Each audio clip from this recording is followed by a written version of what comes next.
সকলোলৈ নমস্কাৰ জনালোঁ। যোৱাকালি গৈছিলোঁ আমি চিনেমা চাবলৈ আৰু কি চিনেমা নিশ্চয় আপোনালোকে বুজি পাইছে।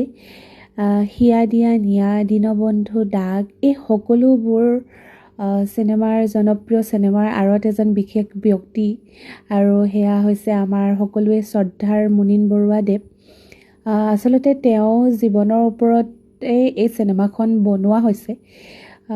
অসমীয়া চিনেমাত তেওঁ আচলতে সাংঘাতিক অৱদান আছে আৰু গতিকে এই চিনেমাখন চাই খুব বেছি ভাল লাগিলে আৰু ইয়াৰ বিভিন্ন চৰিত্ৰ জুবিন দায়ে হওক বা যতীন দায়ে হওক, ৰবি শৰ্মাৰ পৰা আৰম্ভ কৰি বিজু ফুকনৰ পৰা আৰম্ভ কৰি বিভিন্ন চৰিত্ৰ খুব সুন্দৰকৈ উপস্থাপন কৰিছে আৰু প্ৰতিটো চৰিত্ৰ ইমান সুন্দৰকৈ অভিনয় কৰিছে, সেইটো আচলতে আপোনালোকক এতিয়া মই ভাষাৰে বুজাই দিব নোৱাৰিম।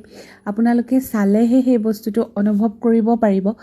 আৰু এই চেগতে টিম ভাইমন দালৈ বহুত বহুত ধন্যবাদ দিছোঁ যে ইমান সুন্দৰ এখন অসমীয়া চলচ্চিত্ৰ আমাক উপভোগ কৰিবৰ কাৰণে উলিয়াই দিছে আৰু আশা কৰোঁ আপোনালোক সকলোৱে যাওক আৰু এই চিনেমাখন চাই উপভোগ কৰক।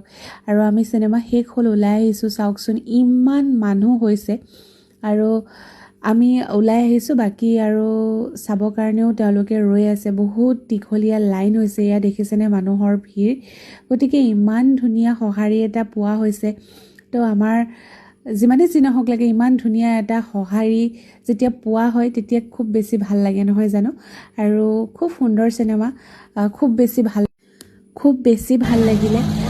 আমি বহুত সুন্দৰকৈ উপভোগ কৰিলোঁ গোটেই চিনেমাখন। আশা কৰোঁ আপোনালোকেও যাওক, চিনেমাখন চাওক, আপোনালোকেও ভাল পাব।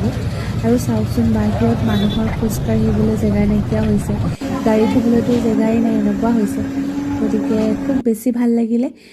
তাৰপাছত আমি আহি পালোঁহি আইচক্ৰীম পাৰ্লাৰ। আইচক্ৰীম খাবলৈ খুব মন গৈছিলে, যিহেতু অলপ গৰমো পৰিছিলে, সেইবাবে আইচক্ৰীম খালোঁ। খাই মেলি আৰু আমি ঘৰ আহি পালোঁহি। বাৰু এতিয়ালৈ নমস্কাৰ, বাই বাই।